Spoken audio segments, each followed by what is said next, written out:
Pada era digital yang serba cepat ini, TikTok telah menjadi salah satu platform media sosial yang paling populer, dengan jutaan pengguna di seluruh dunia yang berbagi video kreatif setiap harinya.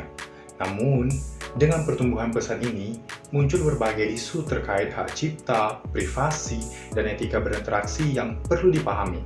Pada kesempatan kali ini, saya akan mempresentasikan materi saya yang berjudul TikTok di Era Digital, Menavigasi Hukum, Privasi, dan Etika dalam Konten Kreatif. Apa itu TikTok?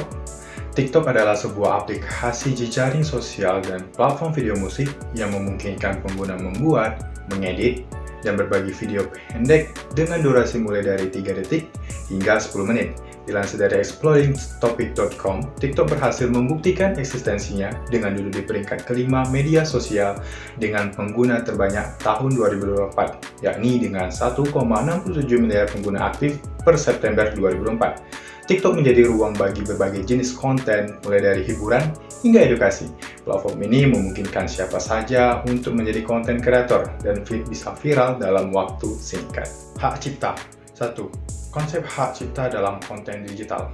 Hak cipta atau biasa dikenal dengan copyright adalah hak eksklusif yang dimiliki oleh pencipta atas karya ciptaannya. Hak cipta juga dikenal sebagai hak atas kekayaan intelektual atau haki. Adapun ciptaan sinematografi merupakan ciptaan yang dilindungi hak cipta, sebagaimana tercantum dalam Undang-Undang Nomor 28 Tahun 2014 tentang Hak Cipta. 2. Pelanggaran hak cipta di TikTok. Banyak pengguna TikTok menggunakan musik atau video klip dari pihak ketiga tanpa izin. Ini bisa melanggar hak cipta dan platform seperti TikTok biasanya akan menghapus konten atau bahkan membatasi akun pelanggar. Pengguna TikTok hanya boleh memposting konten orisinal dan jika ingin menggunakan konten milik orang lain, perlu izin terlebih dahulu. Dalam beberapa kasus, penggunaan mungkin diizinkan untuk menggunakan konten berhak cipta tanpa izin. 3. Konsekuensi hukum dari pelanggaran hak cipta. Pengguna TikTok yang melanggar hak cipta dapat dikenakan tanggung jawab hukum secara pidana dan perdata. Untuk pertanggungjawaban pidana diatur dalam pasal 113 Undang-Undang Nomor 28 Tahun 2014 tentang Hak Cipta. Untuk pertanggungjawaban perdata, pengguna dapat digugat ganti rugi sebagaimana diatur dalam pasal 96 Undang-Undang Nomor 28 Tahun 2014 tentang Hak Cipta. Privasi. 1. Mengapa privasi penting? Ya, di dunia digital, data pribadi bisa terekspos kapan saja. TikTok mengumpulkan berbagai data pengguna, mulai dari preferensi hingga lokasi, yang bisa disalahgunakan jika tidak dijaga dengan baik. 2. Resiko privasi yang mungkin terjadi. Pertama adalah penyalahgunaan data. Pengguna mungkin tidak sadar bahwa informasi yang mereka bagikan dapat digunakan untuk kepentingan komersial atau bahkan disalahgunakan oleh pihak ketiga. Kemudian kedua adalah pengungkapan informasi pribadi. Mengunggah konten yang berisi informasi pribadi seperti lokasi atau identitas bisa membahayakan bagi para pengguna. Etika berinteraksi di TikTok. Pertama, mengapa etika itu perlu? TikTok adalah ruang sosial digital yang tidak hanya berbagi konten, tetapi juga berinteraksi dengan sesama pengguna. Etika berinteraksi akan membantu menciptakan lingkungan yang positif dan aman. 2. Prinsip etika yang harus diikuti. Yang pertama adalah menghargai kreativitas orang lain. Hindari plagiat dan memberi kredit pada kreator asli jika menggunakan konten mereka. Kedua adalah menghindari konten yang merugikan.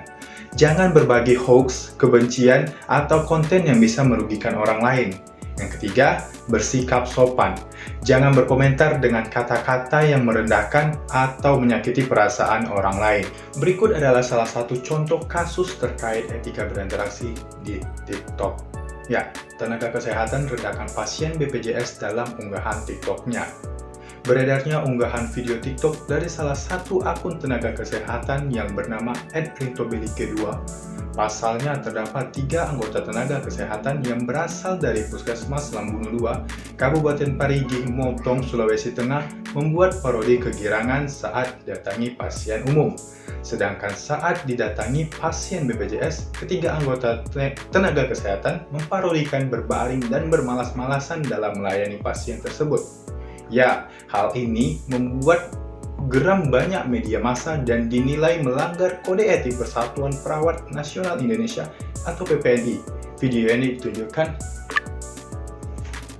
Hal ini membuat geram banyak media massa dan dinilai melanggar kode etik Persatuan Perawat Nasional Indonesia atau PPNI.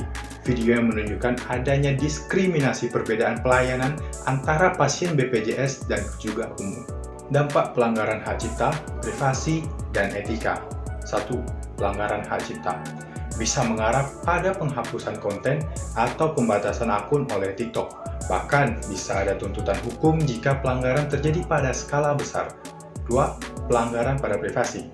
Jika data pribadi atau orang lain disalahgunakan, bisa terjadi pencurian identitas atau penyalahgunaan informasi yang merugikan secara finansial atau emosional. Kemudian yang ketiga adalah pelanggaran pada etika. Melanggar etika berinteraksi bisa merusak reputasi pengguna di dunia maya, bahkan dapat menyebabkan kehilangan pengikut atau dikeluarkan dari komunitas TikTok. Dari penyampaian materi saya, dapat ditarik kesimpulan yakni jangan gunakan karya orang lain tanpa izin atau tanpa memberi kredit.